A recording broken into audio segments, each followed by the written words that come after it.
I like bad boys. তাই নাকি আপা? ওকে, ফাইনালি দেখে নিলাম ঢালিউড হাঙ্ক আরিফিন শুভর মালিক সিনেমা। এই সিনেমার ট্রেইলার মুক্তি পাওয়ার পর এটা অনেক মিক্সড রেসপন্স পাই। তবে আসল সিনেমা কেমন ছিল এটা নিয়েই কথা বলবো। তবে তার আগে ইন্ট্রো। তো কেমন আছেন আপনি আর আপনার উনি? হাই, আমি জনি। চলুন শুরু করি। ওয়েল, আপনি যদি আমাকে জিজ্ঞেস করেন আচ্ছা ভাই এই সিনেমাটা কেমন ছিল, তাহলে আমি বলবো এটা একই সাথে আমার কাছে প্রচুর খারাপ লেগেছে, আবার সেই খারাপ লাগাটা দেখতে দেখতে এক পর্যায়ে আমি অনেক আনন্দও পেয়েছি। মানে ভাই এই সিনেমার ডিরেক্টর সাহেব আমাদেরকে সোজা টাইম ট্রাভেল করিয়ে সেই 2015 সালের পুরনো ধাঁচের বাংলা সিনেমার যুগে নিয়ে গেছেন। আর লজিকের কথা তো ভুলেই যান, কারণ এই সিনেমায় ভিলেন মিশা সওদাগর যখন স্ক্রিনে আসেন উনি কিন্তু নর্মাল কথা বলেন না, উনি ডায়লগ দেন তখন মনে হয় যে উনি কবিতা বলছে, মানে কবিতার মতো করে ডায়লগ বলে। আর অ্যাকশন সিনের কথা কি কইতাম, মানে ভাই এমনও দেখা গেছে যে ভিলেনদের হাতে চকচকে বন্দুক থাকা সত্ত্বেও তারা হিরোকে গুলি করার কোনো প্রয়োজনই মনে করে না। তারা বন্দুক ফেলে খালি হাতে এক এক করে হিরোর দিকে সেই ওল্ড ফ্যাশন স্টাইলে দৌড়ে আসে, যাতে আমাদের হিরো আরামসে তাদেরকে কিল ঘুষি আর লাথি দিতে পারে। মানে ভাই কি একটা অবস্থা।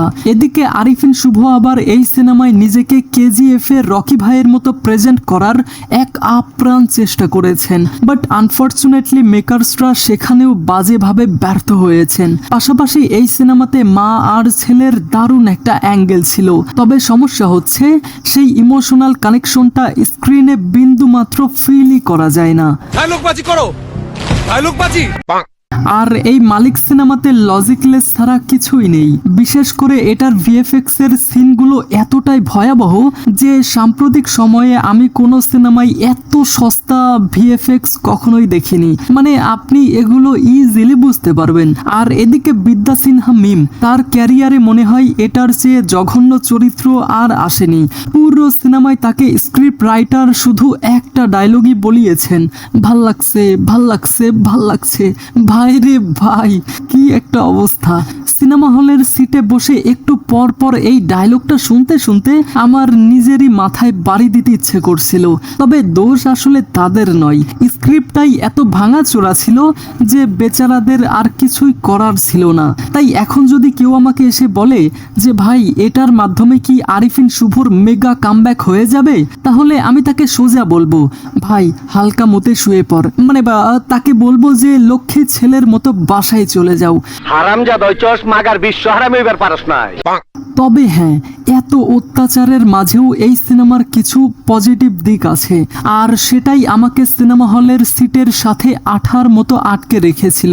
সেটা হলো স্ক্রিনে যখন আরিফিন শুভ আর মিম আসতেন তাদের লুকস আর স্টাইলিং ছিল জাস্ট ফাটাফাটি। ভাই স্ক্রিন প্রেজেন্স এত সুন্দর ছিল যে আপনি চোখ ফেরাতে পারবেন না, এবং তাদের মধ্যকার কেমিস্ট্রিটাও ছিল বেশ রোমান্টিক। পাশাপাশি সিনেমার গানগুলো কিন্তু বেশ কোয়ালিটিফুল ছিল।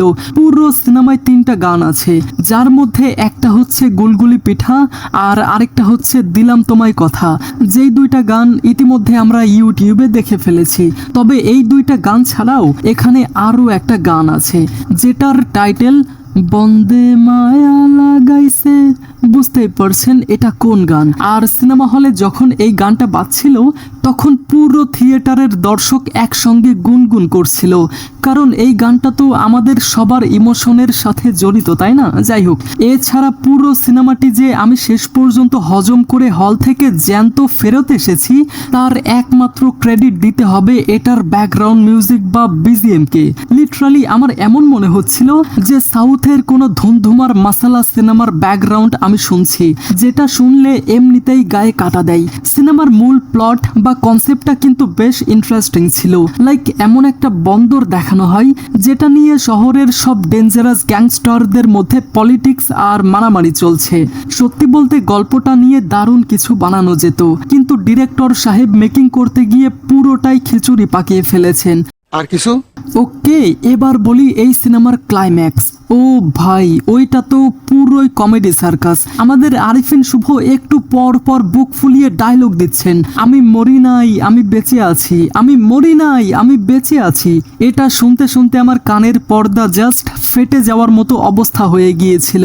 সিনেমাটি এত ইললজিক্যাল আর ফালতু ছিল যে শেষের দিকে রাগ ভুলে আমি নিজেই হাসতে হাসতে এটা এনজয় করা শুরু করেছিলাম। তবে সব থেকে ভয়াবহ কথা কি জানেন, ডিরেক্টর সাহেব শেষে এমন একটা হিন্ট দিয়েছে যে তারা নাকি মালিক 2 নিয়ে আসবে।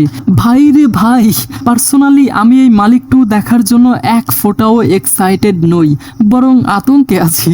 তো গাইজ, আপনাদের মধ্যে অলরেডি এই সিনেমাটি কে কে দেখেছেন হাত ওঠান, মানে কমেন্টে জানান। ঠিক আছে। Thanks for watching guys.